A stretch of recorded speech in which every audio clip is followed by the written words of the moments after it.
दिल्ली पर डबल मुसीबत की मार है। कोरोना की तीसरी लहर ने दस्तक दे दी है और पिछले कुछ दिनों से नए मामलों में लगातार बढ़ोतरी हो रही है। उधर बढ़ती ठंड के साथ प्रदूषण का स्तर भी बढ़ रहा है और दिल्ली की हवा खराब हो रही है।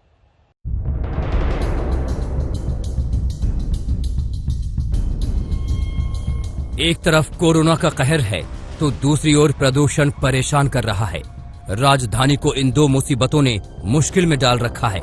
कोरोना मरीजों की संख्या लगातार बढ़ रही है तो दूसरी ओर दिल्ली के आसमान में प्रदूषण के बादल छाने लगे हैं और हवा खराब हो रही है। पिछले कुछ दिनों से देश में कोरोना के मरीजों की बढ़ोतरी की रफ्तार कम हुई है, लेकिन दिल्ली में कोरोना के मामले लगातार बढ़ रहे हैं। पिछले 4 दिनों के दिल्ली के आंकड़ों पर नजर डालिए। 1 नवंबर को कोरोना के 5062 नए मरीज सामने आए तो 2 नवंबर को नए मरीजों की तादाद 5664 पहुंच गई। 3 नवंबर को कोरोना के नए मरीजों की संख्या में थोड़ी सी कमी आई और 4001 नए मामले सामने आए, जबकि 4 नवंबर को नए मरीजों की संख्या 6725 पर पहुंच गई।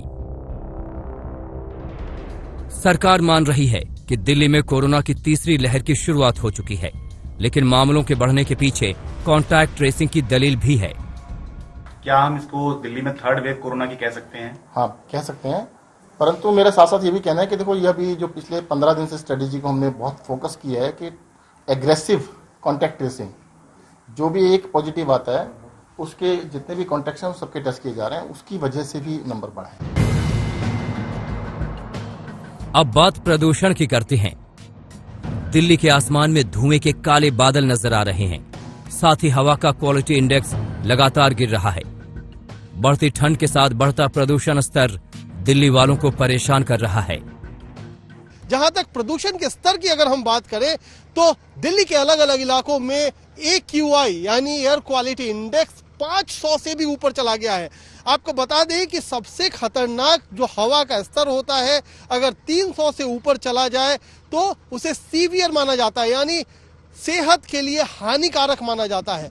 कई इलाकों में 500 से ऊपर है, 600 से भी ऊपर चला गया है। तो उसका मुख्यतः कारण एक तो जैसा रहता है कि हमारी एटमॉस्फेरिक कंडीशंस होती है, जैसे जैसे हम विंटर्स की ओर आगे की ओर बढ़ते हैं और जब तापमान कम होने शुरू होते हैं तो एटमॉस्फेयर स्टेबल रहता है, और स्टेबल एटमॉस्फेयर और खासकर उसमें यदि विंड स्पीड कम रहती है तो कम विंड स्पीड की स्थिति में पोल्यूटेंट डिस्पर्स ऑफ नहीं होते, और दूसरा स्टेबल है तो जो भी पोल्यूटेंट्स निकलेंगे वो वहां के वहां इकट्ठे हो जाएंगे। और यहाँ पर जो व्हीकुलर पोल्यूशन है, कंस्ट्रक्शन का पोल्यूशन है, लोकल कचरा जलाने का है, जो इतने सारे लोकल फैक्टर्स हैं वो बहुत ज्यादा कंट्रीब्यूट करते हैं। प्रदूषण को लेकर केजरीवाल सरकार ने काफी पहले से अभियान चलाया हुआ है। लोगों में जागरूकता फैलाने की कोशिश की जा रही है, लेकिन उन वजहों का क्या किया जाए जो दूसरे राज्यों से आकर दिल्ली को बेहाल कर रहे हैं।